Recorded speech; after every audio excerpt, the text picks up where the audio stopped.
lecture.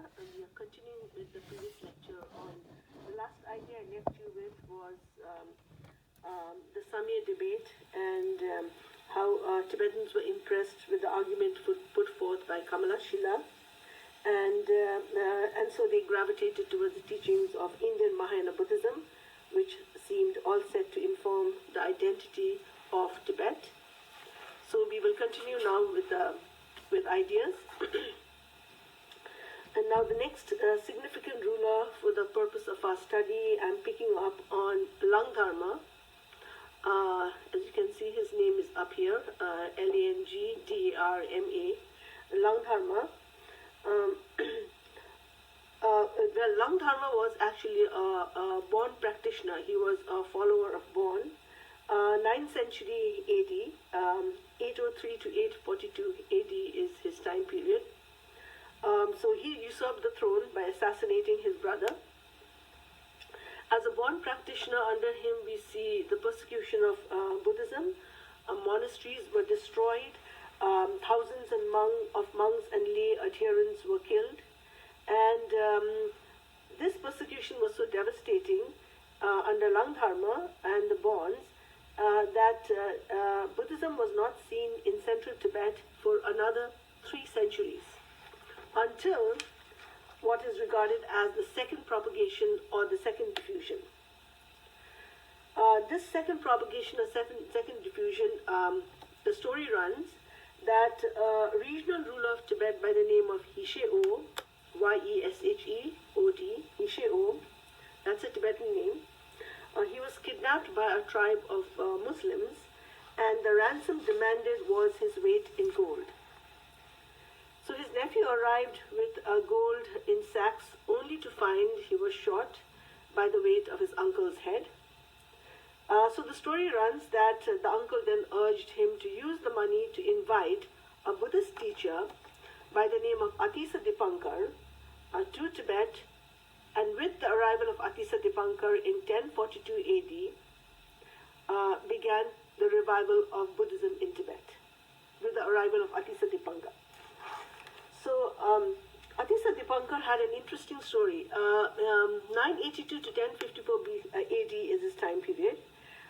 It is said that he too was of a royal family, just like the Buddha himself, and who had given up his throne for a monk's robe. He became an ascetic.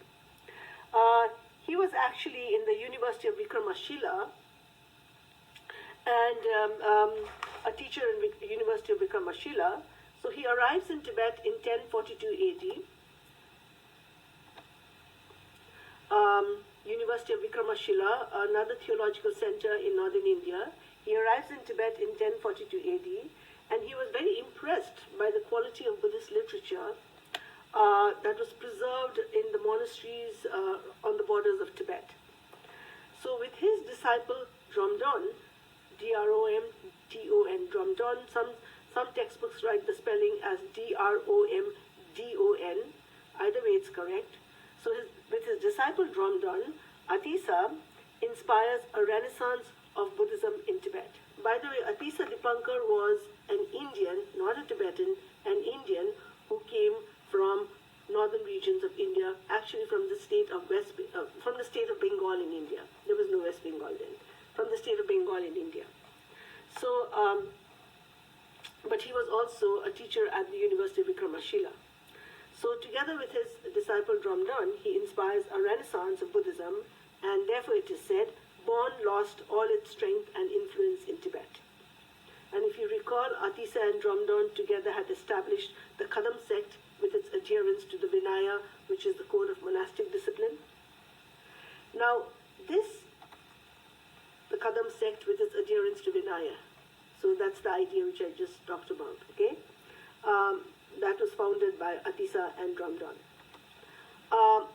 This revival of Buddhism in Tibet, it was very opportune because within a century, Buddhism in Tibet would be virtually wiped out by the invading Islamic forces, particularly from about 1000 AD, and from 1000 AD it started and intensified in 1200 AD.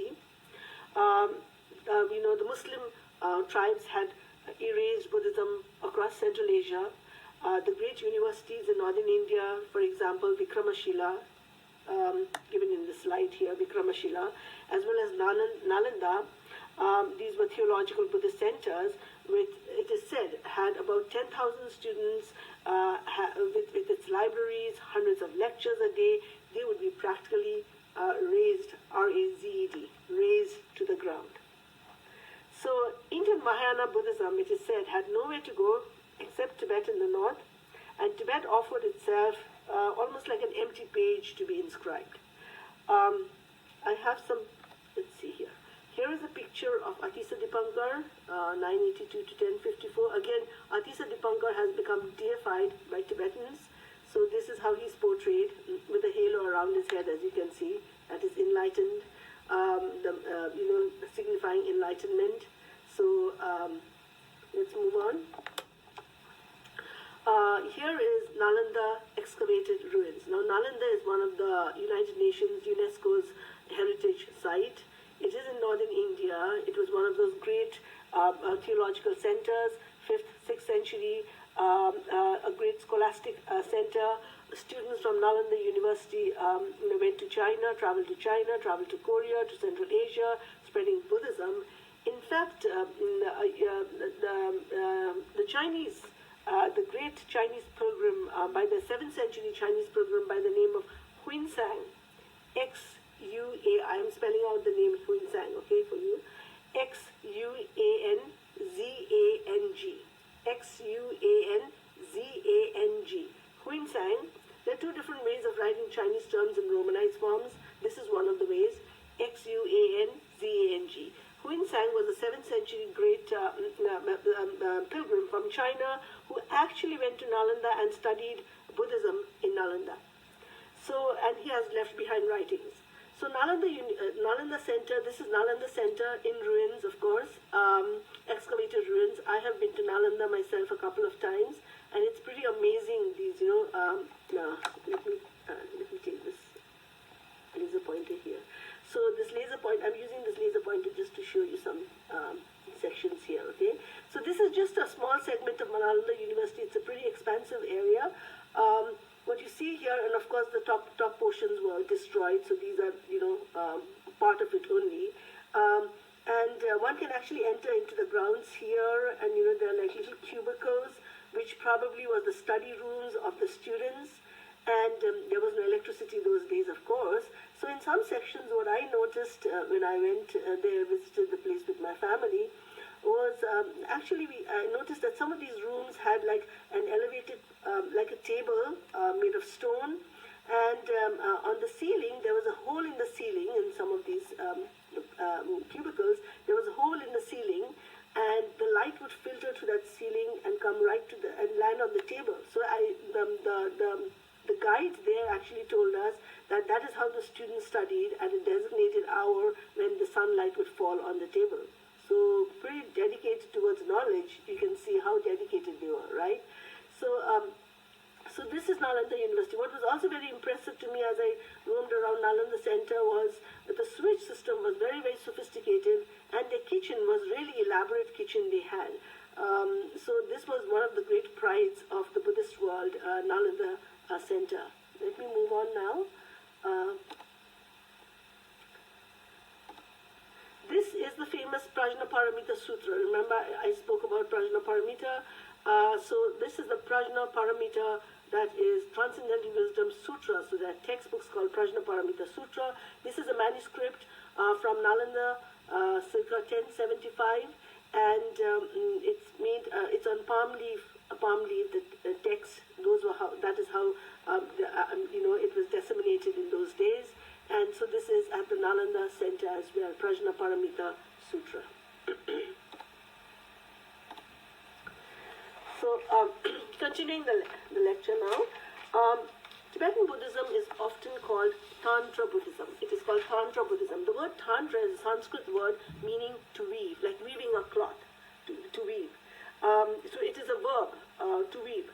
So Tantras were texts that originated within Indian Mahayana Buddhism around 500 AD, CE or AD. What they consist is, Tantras consist of meditational practices that teaches the devotee, the follower, how to manage desire in our lives, desire that causes suffering. So essentially, it is desire that the tantras seek to transform. In order to create it is designed to transmute, let's say, everyday awareness into an enlightened mind. So when Atisa appeared in Tibet in 1040, arrived in Tibet in 1042 AD, he noticed a certain moral looseness among the monks. So he noticed that the monks were not too ethical. So, and he was concerned about it. So he emphasized the need for graduated study of the sutras, so that tantras are practiced after many years of the study of the sutras. And therefore it is done under the guidance of a spiritual master, a spiritual guru, a teacher. So when Dromdon, his disciple, wanted to know from Atisa, which is more important, the teacher, the guru, the spiritual master, the guru, or the text, meaning the sutras, this is what Atisa replied. Without the teacher, the text and the man will go separate ways. Without the teacher, the text and the man will go separate ways. So this means that the teacher is very, very important. The teacher is imperative in this practice of Tibetan Buddhism. So in Tibetan Buddhism, what is enforced is this close relationship between the teacher and the disciple. And the Tibetan word for the teacher is always a monk, and the Tibetan word for monk is lama, L-A-M-A, lama. So the lama is the spiritual guide in whom the faithful sees the inspiration of the Buddha. And that is why the emphasis on the lama, the monk, is so overwhelming in this tradition, that to the three jewels, if you remember, we went through the Buddha, the Dharma, and the Sangha. To the three jewels, in Tibetan Buddhism alone, a fourth jewel is added, the Lama. So it comes the Lama, the Buddha, the Dharma, the Sangha. This fourth jewel, so you can see the Lama precedes the other three jewels. My next segment will continue with this lecture.